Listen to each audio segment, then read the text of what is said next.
अस्सलामुअलैकुम, आप face to face देख रहे हैं। मैं हूं Mohammad Akbar Bajwa. Chief of army staff general Syed Asim Munir साहब ने बताया है कि मुल्क इंतहाई नाजुक मोड़ से गुजर रहा है और बिल्कुल दुरुस्त बताया। उसकी वजह यह है कि हमारे जो ज़र मुबादला के ज़खायर हैं वो तकरीबन $5 बिलियन से कुछ कम रह जाएंगे इस हफ्ते जो पेमेंट्स करनी है पाकिस्तान ने। और उसके अलावा पूरे साल के दौरान जो 8.5 अरब की हमारी कमिटमेंट्स हैं, जो हमने डेट सर्विसिंग करनी है, जो पैसे वापस करने हैं, वो पैसे कहाँ से आएंगे किसी को नहीं पता। इसहाक डार साहब से पूछें तो इसहाक डार साहब आगे से गुस्सा करते हैं। वो कहते हैं कि ये सूडो इंटेलेक्चुअल्स हैं, ये डिससर्विस कर रहे हैं।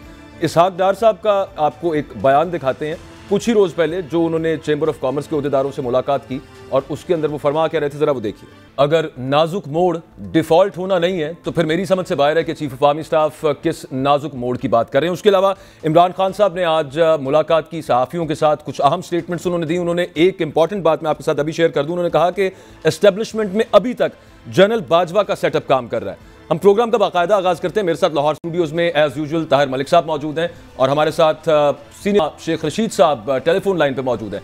शुक्रिया शेख साहब, आपने वक्त दिया। बहुत पुरानी सियासत कर रहे हैं सर। आर्मी चीफ कह रहे हैं कि मुल्क नाजुक मोड़ से गुजर रहा है। कितनी दफा आपने देखा है मुल्क को नाजुक मोड़ से गुजरते हुए? आई एम श्योर काफी दफा देखा होगा आपने। मेरी सियासी जिंदगी में मैं 55 साल से एक्टिव पॉलिटिकल वर्कर हूँ। स्कूल लाइफ में मैंने कैद काटी है, कोर्ट मार्शल भी हुआ है मेरा। और मैंने ऐसा बयान अपनी जिंदगी में जो कि जनाब काबिल एहतराम सैयद मनीर शाह साहब ने आसिम मनीर साहब ने दिया है कि पाकिस्तान नाजुक तरीन मोड़ पर पहुंच गया है। और आप इस देखें ना, आप इससे अंदाजा कर सकते हैं कि एहसास और फिक्र जो है और मामला फहमी किस नहज तक पहुंच चुकी है। और ये बयान उन्होंने अपनी जो इस्लामाबाद रावलपिंडी में बैठक हुई उसके बाद और सलामती कमेटी की सलामती जो गवर्नमेंट की मीटिंग हुई और कल फिर उनकी एक बड़ी अहम मीटिंग है। So things are very very critical. 9 तारीख को पता लग जाएगा कि जिनेवा में इनको कितने पैसे मिलते हैं। 4-5 दिन और ऊपर लगा लें और 9th रिव्यू जो है, अब न्यू ईयर की छुट्टियां, इसका मतलब है मार्च तक चला गया।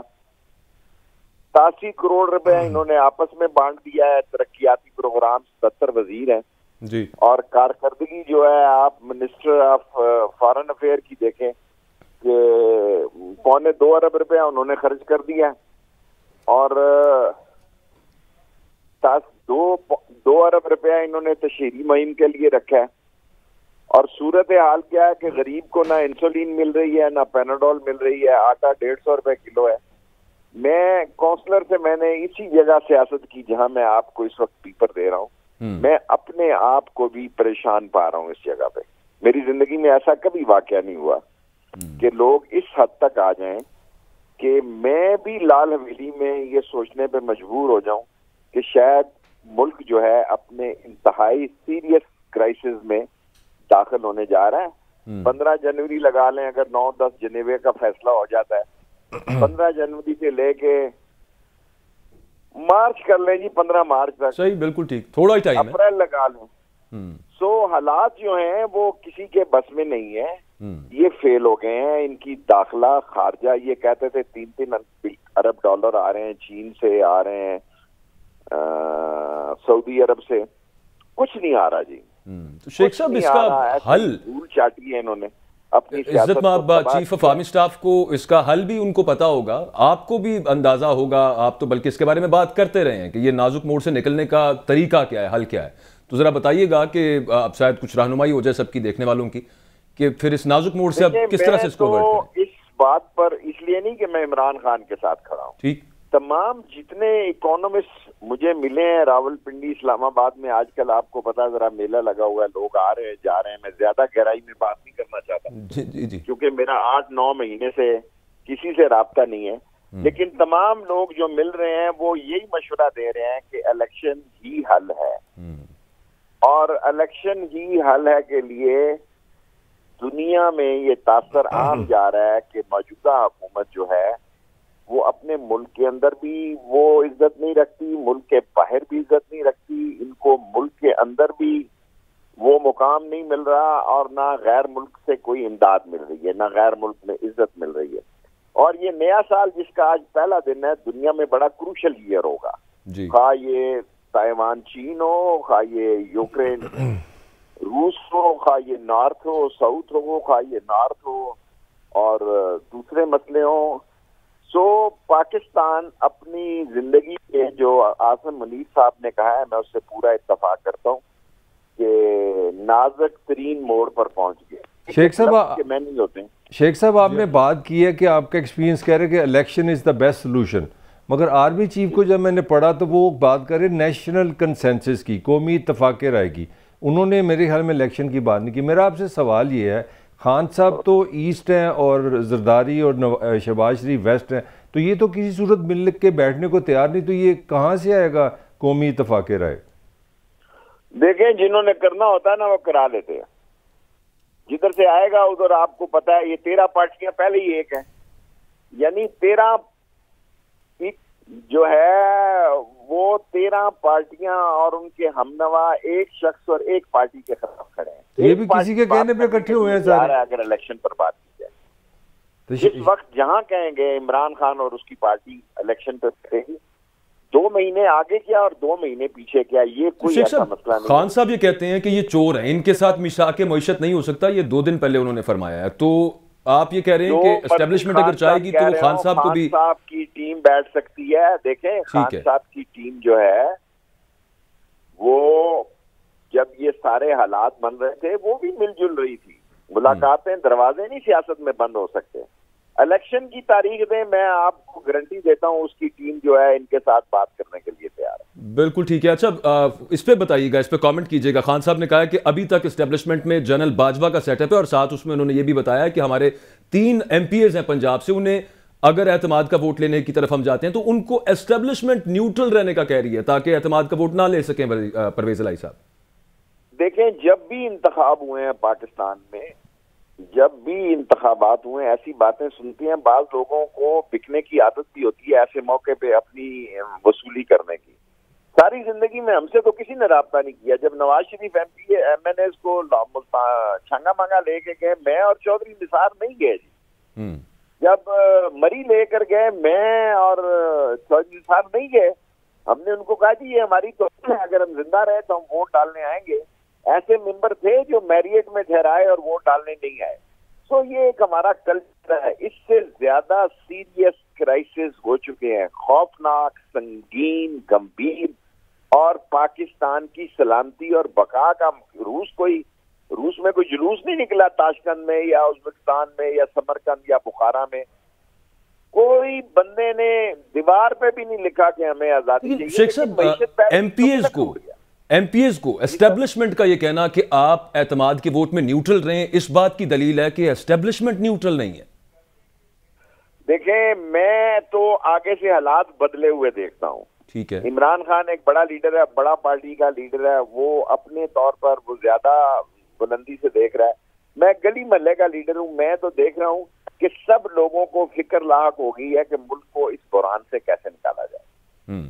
मैं एक मोहतात रह के यही जुमला कह सकता हूं कि एस्टेब्लिशमेंट को, फौज को ये मालूम है कि अवाम के बगैर पाकिस्तान रियासत जो है वो अवाम का नाम है, और वो अवाम के मसाइल जिस गंभीर तरीके से खौफनाक हद तक बढ़ रहे हैं, और मुझे यकीन है कि उनको पल्स मिल रही है कि हालात बड़े खराब हैं। शेख साहब, आपने बड़ी खूबसूरत बात की कि अवाम है सारा, तो खान साहब के मुताबिक अवाम के वोट से वो गए नहीं। उनका कहना है जनरल बाजवा ने उनकी हुकूमत ख़त्म की है। अब मैं दूसरी तरफ आता हूँ, साबिक स्पीकर अयाज हैं, ओन चौधरी हैं, मलिक अहमद खान है, ये सारों ने एक नई रट लगाई है कि 2018 में जो इलेक्शन हुए थे, खान साहब बाजवा साहब से मिलते रहे, उन्होंने इनको हुकूमत दी। तो अवाम किधर आई? इनसे जान के पता लगता है कि ना अवाम से वो हुकूमत में आए हैं, ना अवाम उनको हुकूमत से लेके गई है। देखें, पीछे मुड़कर देखना तो ये आपकी मर्जी है। दीवार के पीछे देखना लीडर का काम जरूर है, लेकिन पीछे मुड़ के बातें, जो मेरा ख्याल है कि ये सारी बातें देखें ना, कितनी वीडियो चल गई है, कितनी ऑडियो चल गई है, कितना तोशा हो गया। मेरा मतलब है, मेरी जिंदगी का अजीब तजर्बा है कि 70 साल की उम्र में हर रोज एक नई वीडियो ऑडियो आती है। मेरे मोहल्ले में तो किसी ने मुझे नहीं कहा जी कि वीडियो कहता है जी कोई और आ गई है। लोग तो उसको यानी मजाकन ले रहे हैं, ये नॉन सीरियस। शेख साहब ये आ कहाँ से रही हैं, ये वीडियो नाज़िल कहाँ से होती है? ये तो बोले हैं तो कोई और काम करें। ये बड़ा सेंसिटिव मसला है जो आप सवाल कर रहे हैं। आप तो हमारा तो काम सवाल करनी है ना जी। मेरा मतलब है ये आसमान से नहीं गिरी, ये जमीन पर ही बनती है। ठीक है। अच्छा शेख साहब, पेशगोई कर दें जरा, आपको इलेक्शंस कब नजर आ रहे हैं? आपको मार्च अप्रैल में कुछ अरसा पहले आपने कहा था, अभी भी आप स्टैंड कर रहे हैं उस? मैं मार्च अप्रैल तक इस मुल्क का फाइनल जो भी सेटअप होना है, जैसे हालात बनने हैं, इससे आगे जाता नहीं देख रहा। और 2023 में मुझे इंशाअल्लाह ताला दुआ भी है कि ये इलेक्शन हो जाए। और मेरी ये अल्लाह तमाम लोगों के जो हालात हैं वो देखते हुए कि एक इस्तेहकाम आ जाए। और गो के हुकूमत चलाना किसी के लिए भी आसान काम नहीं होगा, मईशत जितनी तबाह हो गई। दुरुस्त बात है। लेकिन क्योंकि इस मौजूदा हुकूमत को कोई मुंह ही नहीं लगा रहा, ना यहाँ पे ना वहां पे, जो लेके आए वो भी पछता रहे होंगे, जिन्होंने इनको लाया वो, मेरी ये पॉलिटिकल सोच है कि ये खुद पछता रहे होंगे। शेख साहब, इक़्तिदार के दिन जो होते हैं वो हवा में उड़ जाते हैं। ठीक है, दुआ तो है सर कि आप कह रहे हैं कि आपको नजर भी आ रहा है, आपको क्यों दफन कर लें। कोई यकीन दहानी भी है शेख साहब? कोई इस तरह की कोई बात हुई हो कि आए बैठते तो अब मार्च अप्रैल तक इलेक्शंस करवाते हैं? नहीं, मुझे नहीं इसका पता, मेरा कोई तल्लक नहीं है। मेरा जो हल्का है, जिस हल्के से मैं इलेक्शन लड़ता हूँ, 16 दफा वजीर बना हूँ अल्हम्दुलिल्लाह, वो हल्का बड़ा सेंसिटिव है। उसमें सारे, हालांकि ये वोट डालने नहीं आते, उसमें GHQ है, ट्रिपल ब्रिगेड है, उसमें एयर हेडक्वार्टर है, उसमें नेवल हेडक्वार्टर, सारे हेडक्वार्टर मेरे हल्के में। जी। लेकिन अगर ये वोट डालने आए तो फिर शायद तो मुझे वोट मांगने ही ना पड़े। अच्छा, लेकिन मैं 10 महीने से ना किसी से राब्ते में हूँ, ना किसी ने मुझसे राब्ता किया। लेकिन आज के बयान ने मुझे चौंकाया और मैं इस बयान को दुरुस्त समझता हूँ जो सैयद आसम मुनीर साहब ने दिया। खान साहब आपसे वैसे सजेशंस नहीं ले रहे आजकल शेख साहब? मैं खुद ही जाता हूँ जी, जब कभी जाऊँ। धुंध के 7 दिन हो गए मैं लाहौर नहीं गया। ठीक। और मैं खान साहब के साथ हूँ। सजेशन तो मेरा मतलब है देने वाले खान साहब खुद आजकल आपको पता है शुरू से ही फोन पे मीडिया पे उनका बड़ा। अच्छा शेख साहब, अगर इलेक्शन, सोच रहा था आज जाऊं, आज भी धुंध थी, फिर मैंने कहा 1-2 दिन तक जाऊं। अच्छा शेख साहब, ये भी इतलात आ रही है कि हुकूमत सोच रही है कि किसी तरह कोई लीगल रास्ता ढूंढा जाए कि इलेक्शन डिले किए जाएं, 2023 से भी आगे लेके जाएं। तो आप क्या समझते हैं, अगर ऐसा कोई काम होगा तो PTI का या इमरान खान का क्या रिएक्शन हो सकता है?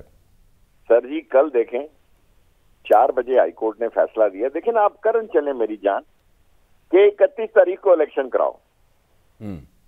मैं इस पहली 1 तारीख को आपको कह रहा हूं, ये नैब की तरमीमें भी खत्म होंगी सुप्रीम कोर्ट से, और जिस पर आप कोई एंकर, कोई चैनल जोर नहीं दे रहा। मैं आज आपको पहली 1/2023 को इतवार के रोज ये रिकॉर्डिंग महफूज रखें कि ओवरसीज को वोट का हक मिलेगा 1 करोड़ लोगों को। ठीक है। और ये नैब की तरमीम जो है, जो ये सारे अपने आप को केस कराए बैठे हैं, इस पर भी बेहतर फैसला आएगा और टोकरा सारों पे रखा जाएगा। उसमें तो चूंकि अभी तक केस चल रहा है तो जो रिमार्क्स हम सुनते हैं उस पर बेंच डिवाइडेड है, 2 जजेस एक तरफ हैं और 2 एक तरफ। एनीवेज केस मैं ये कहने की जरूरत तो नहीं करता कि वोट नहीं, हम भी नहीं कर रहे जरूरत सर। सेफ हाउस बैठे हैं, मैं तो ये आपकी रीडिंग है, मुझे तो बिल्कुल ठीक है, इंसाफ पे मबनी फैसला है। बिल्कुल ठीक है। अच्छा शेख साहब, आज MQM ने दगा में एक नुक्ते का ही फर्क है। थोड़ी सी MQM ने थोड़ी सी वार्निंग दी है कि हम सोच सकते हैं हुकूमत जो हल्का बंदियों के हवाले से। तो आप जो हिस्ट्री है MQM की सामने देख के समझते हैं कि वो छोड़ देंगे हुकूमत?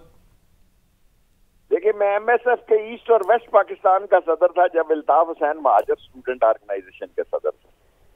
तो मैं जाता था तो हलीम शलीम भी पका के देते थे। एक दिन उंगली पे भी लगी छुरी उनके, हलीम अदरक काटते काटते।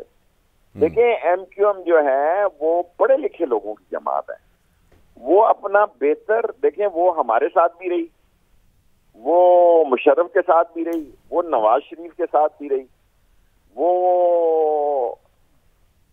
पीपल्स पार्टी के साथ भी रहे।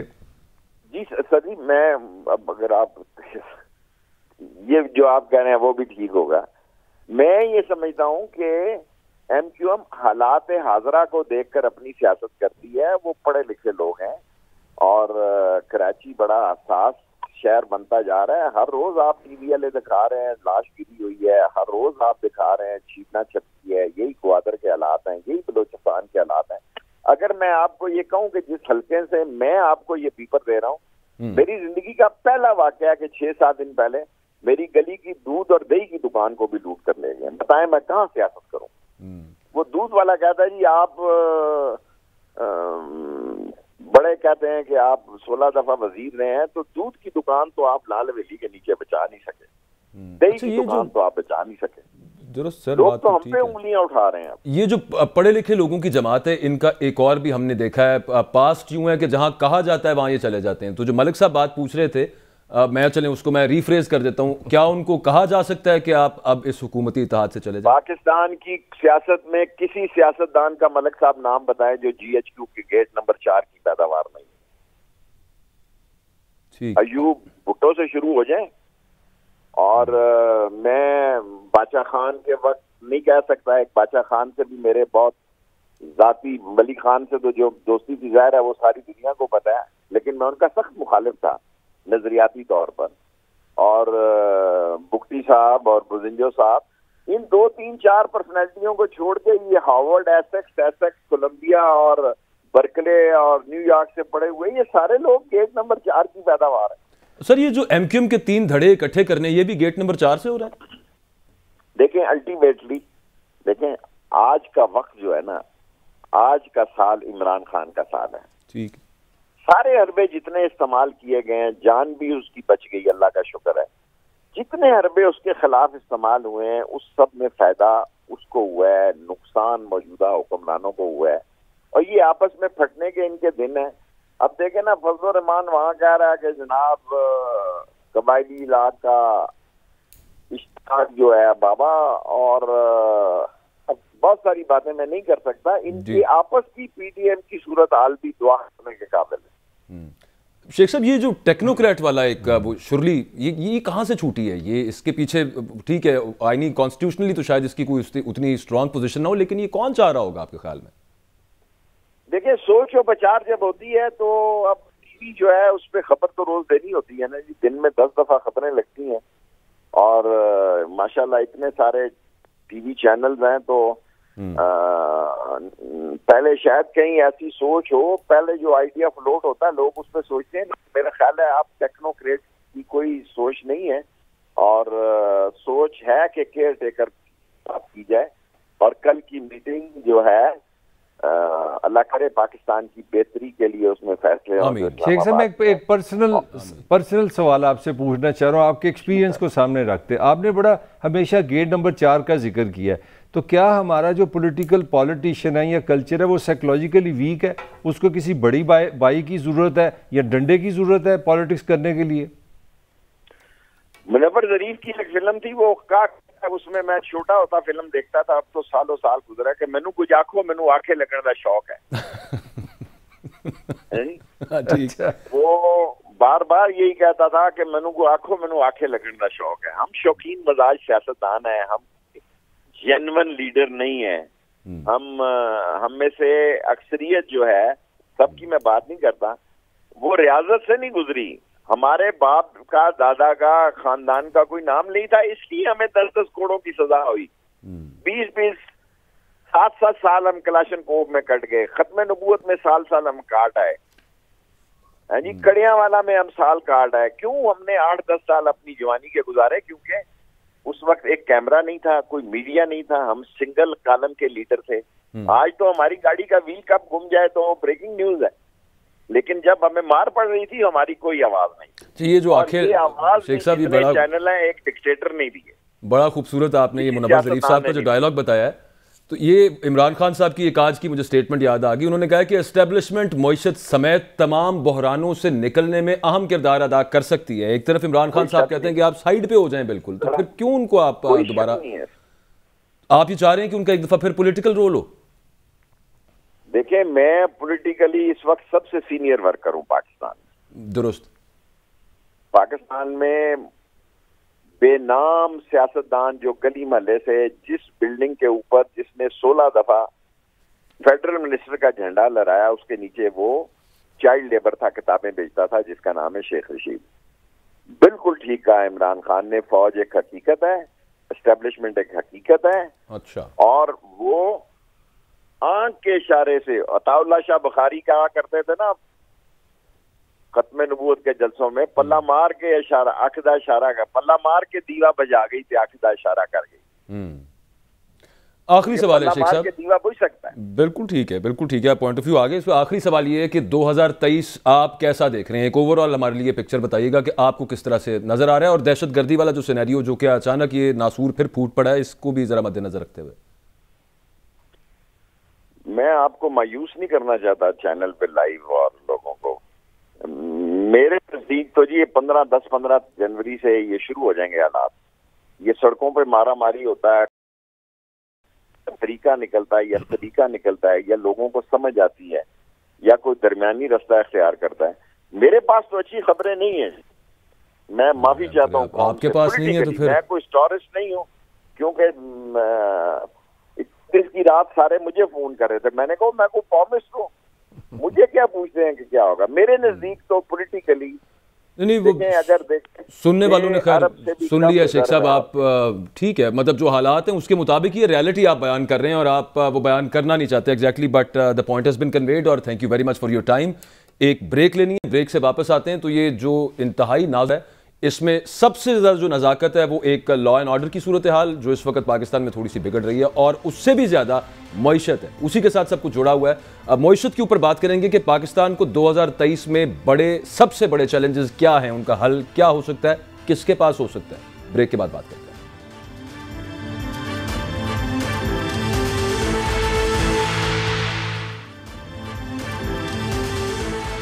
वेलकम बैक जी। इमरान खान साहब ने कहा है कि हमारे कम से कम 3 MPAs हैं जिन्हें एस्टेब्लिशमेंट न्यूट्रल रहने का कह रही है, ये क्लेम है इमरान खान साहब का। लेकिन एक खबर अभी थोड़ी देर पहले हमने भी ब्रेकिंग न्यूज़ दी है, वो ये है कि एक खातून MPA आखिरी दफ़ा सखर एयरपोर्ट पे उनकी लोकेशन आई है, उसके बाद से उनका राबता ख़त्म हो गया है। मलिक साहब, पाकिस्तान तहरीक इंसाफ का पार्लिमानी पार्टी का इजलास था, वो एक खातून का पता नहीं चल रहा वो गई कितने। न्यूज़ देखिए, एक बार बड़ी अजीब सी बात है, ये मैं एक ज़ाती राय देना हूँ। मेरा ख्याल है इमरान खान से ज़्यादा पॉपुलर ये पिछला जो साल गुजरा वो खान का साल था।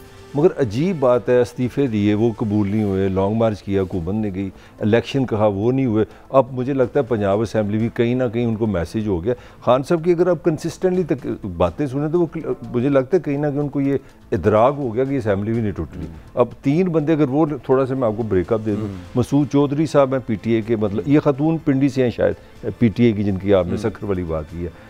दोस्त मजारी आपको पता है PTA थे, वो बड़ा उनका वो तो लोटों में या कह लें इनकलाबियों में कह दिए पार्टी से बगावत करने वालों में शामिल है।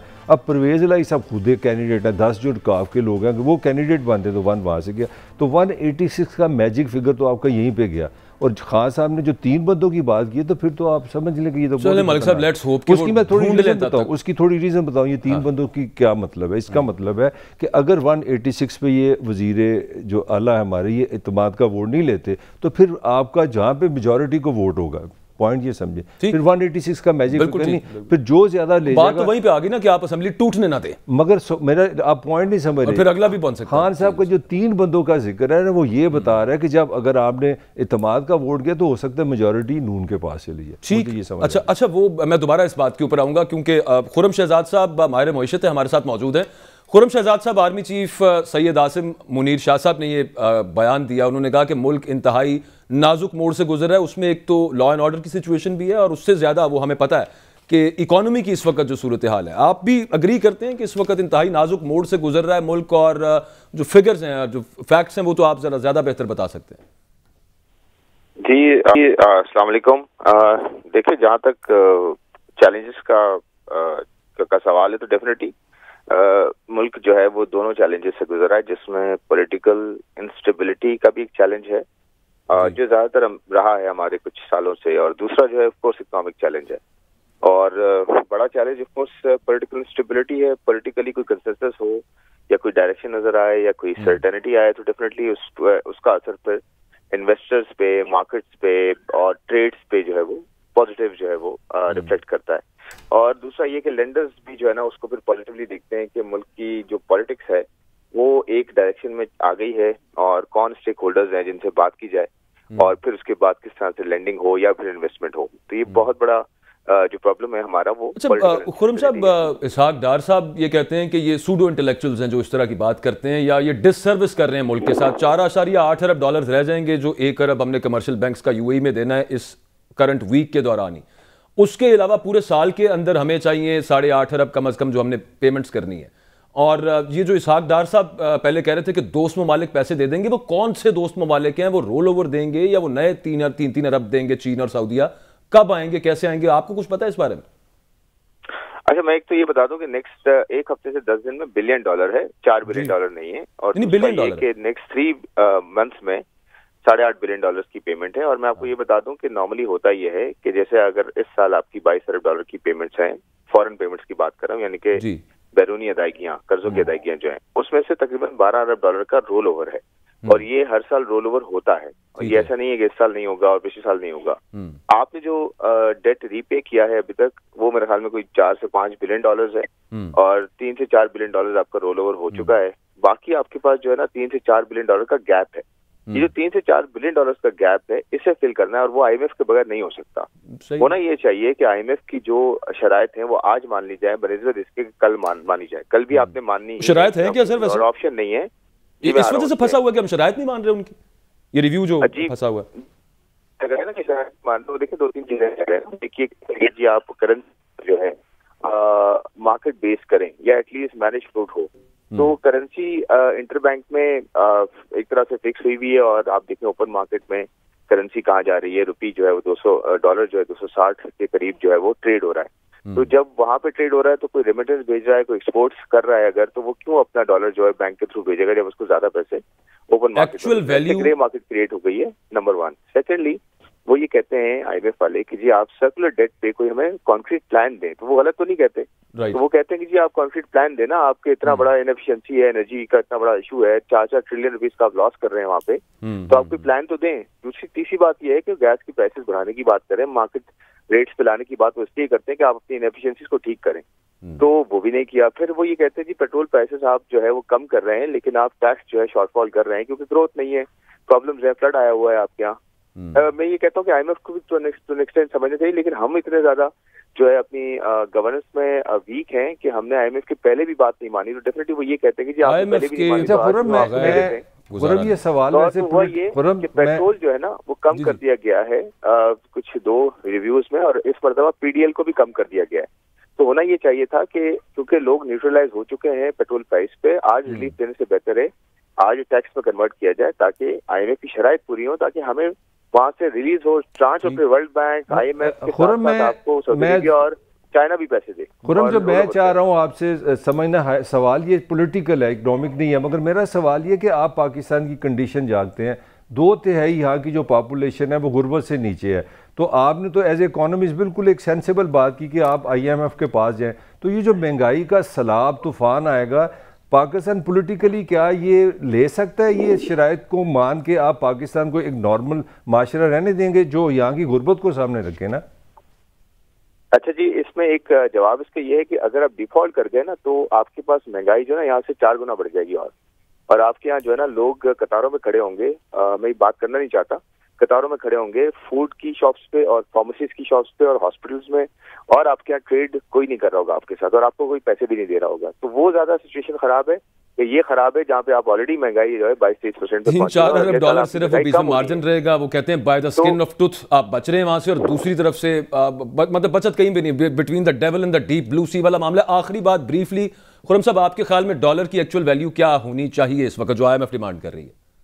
ज्यादा नहीं है। मैं आपको ये बता दूं कि इंटरनेशनली जो है ना वो डॉलर अब थोड़ा थमा है, क्योंकि इंटरनेशनली फेड ने भी, जो सेंट्रल बैंक है US का, उसने ये कहा है कि अब हम रेट नहीं बढ़ाएंगे ज्यादा। अच्छा, तो ये अच्छी बात है कि यहाँ से 5 से 8% या मैक्सिमम 10% यानी कि 245 तो वो फिगर क्या रेट पे लाना है जो ऑलरेडी जो है ओपन मार्केट में चल रहा है। तो बहुत ज्यादा हमें 260 करना, हमें सिर्फ 260 से 65 मार्केट पे लेकर आना है, तो उससे इतना फर्क नहीं पड़ेगा जितना IMF आपके पास आ जाएगा। लेकिन वो डिजिट क्या है? वो 265 का है, 260 के दरमियान, 60 और 65 ये बता रहा हूँ। देखें अभी जो ये जो ओपन मार्केट में चल रहा है वो देखें 255 भी ट्रेड हो रहा है, 50 भी हो रहा है, 60 भी हो रहा है। सही है। तो आपके पास 5 से 8 रुपए या 10 रुपए का फर्क होता है इतने बड़े रेट पे इंटरबैंक मार्केट में। तो इंटरबैंक में 240 हो जाएगा, 245 हो जाएगा, तो इससे बहुत फर्क नहीं पड़ेगा। लेकिन आपके पास IMF आ गया ना तो आपके बहुत सारे मसले अगले 6-8 महीने में हल हो जाएंगे, उसके बाद महंगाई भी नीचे आएगी। ठीक है, बहुत शुक्रिया। खुर्रम शहजाद साहब हमारे साथ मौजूद थे और एक मसनूई तरीके से जो डॉलर को बरकरार रखने की कोशिश की है इसहाक डार साहब ने, वो चल नहीं सकती। वो भी इस बात से एग्री कर रहे थे और जो इस वक्त एक्चुअल रेट जो कह रहे थे 200 से नीचे लेके जाऊंगा, वो 260 पे लाना पड़ेगा उनको अगर IMF का प्रोग्राम हमें चाहिए और उसमें हमने कंटिन्यू करना है, पूरा करना है। एक ब्रेक लेते हैं, ब्रेक से वापस आएंगे तो बात करेंगे कि कराची में MQM के 3 धड़ों को कौन जोड़ रहा है, बाप को पीपल्स पार्टी के साथ कौन मिला रहा है। Stay with us.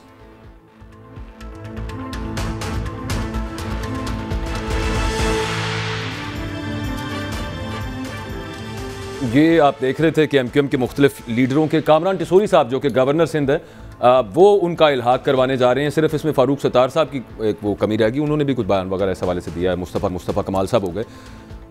मलिक साहब, ये किसको काबू करने के लिए इमरान खान साहब बार बार जो कहते हैं कि ये तीनों धड़ों को इकट्ठा किया जा रहा है, तो उनका यही है मतलब कि पाकिस्तान तहरीक इंसाफ को काउंटर करने के लिए।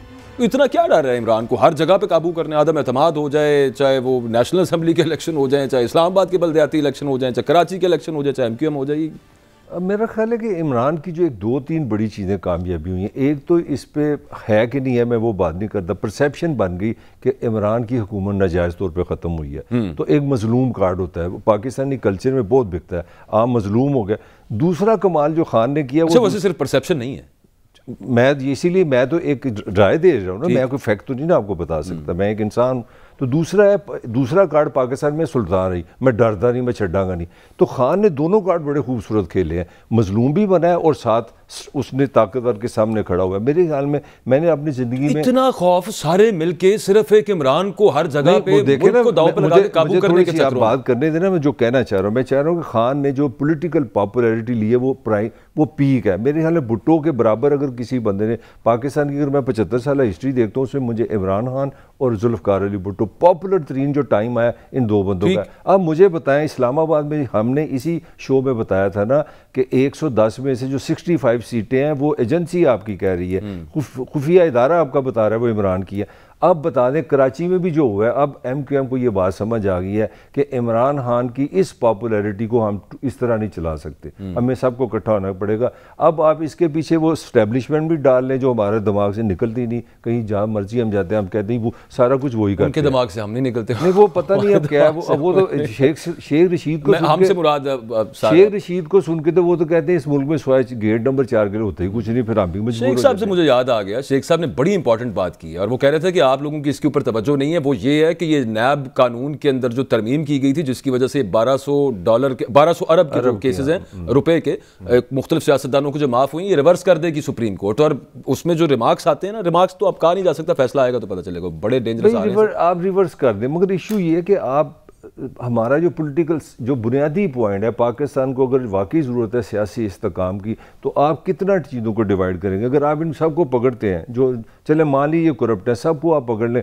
तो फिर आप इमरान के हवाले कर देंगे, तो फिर यहाँ पे फिर अमरीत का मुझे फिजा लग रही है। मेरा पॉइंट सिंपल है, नहीं मैं ये नहीं कह रहा, मैं कह रहा हूँ इस मुल्क में एक हेल्दी ना हुकूमत नज़र आ रही है मुझे, ना हेल्दी अपोजिशन नज़र आ रही है, एक्सट्रीम पे हैं दोनों। एक कह रहा है सारी इकॉनमी का तबाह बर्बाद तुमने किया 4 साल में, PTI तबाह बर्बाद करी, PTI कहते हैं देखो जी 10 महीने में मुल्क खा गए, किधर जाएं यार हम? ना अपोजिशन मुझे नजर आ रही है ना मुझे हुकूमत। मतलब आपको यह है कि अगर अकाउंटेबिलिटी हो गई तो ये मुल्क के लिए अच्छा नहीं है। नहीं, मुल्क के लिए नहीं अच्छा, सबकी होगी ना, तो सारी करप्ट है, किसको बचाए? सरकारी मुलाजमों को छोड़ेंगे आप, साफियों को छोड़ेंगे, किसको छोड़ेंगे? पॉलिटिशियन को भी पकड़ लें, साफियों को भी पकड़ लें, जो बाकी इदारे हैं मैं नाम नहीं ले सकता, फिर सबको पकड़े। फिर अगर अकाउंटेबिलिटी करनी है तो फिर वो शरीफ और जरदारी की नहीं बनती, फिर सबकी बनती है। इस गुनाह में इस मुल्क के साथ जो 75 साल से सबसे आपकी क्या मुराद है? आप इदारों के भाई साबिक सरबराहान की बात कर रहे हैं, जिन लोगों के पास ताकत रही है, जिन्होंने फैसले किए, आपका मुल्क टूटा है 71 में, आपके यहाँ पे उसामा का वाकया हुआ है, मुझे आज तक आपने कोई सच नहीं बताया,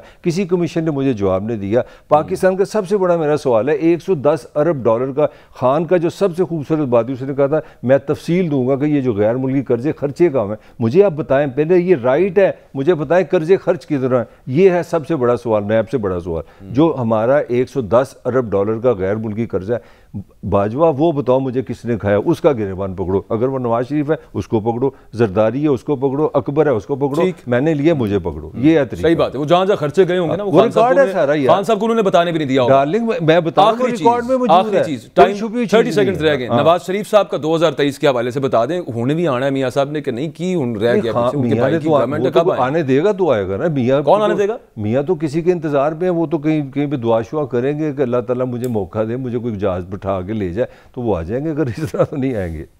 प्रोग्राम का वक्त खत्म हो, आपसे इंशाल्लाह अगले हफ्ते मुलाकात होगी और इस प्रोग्राम का फीडबैक आप जरूर दीजिएगा। दुआओं में याद रखिए। अल्लाह हाफिज।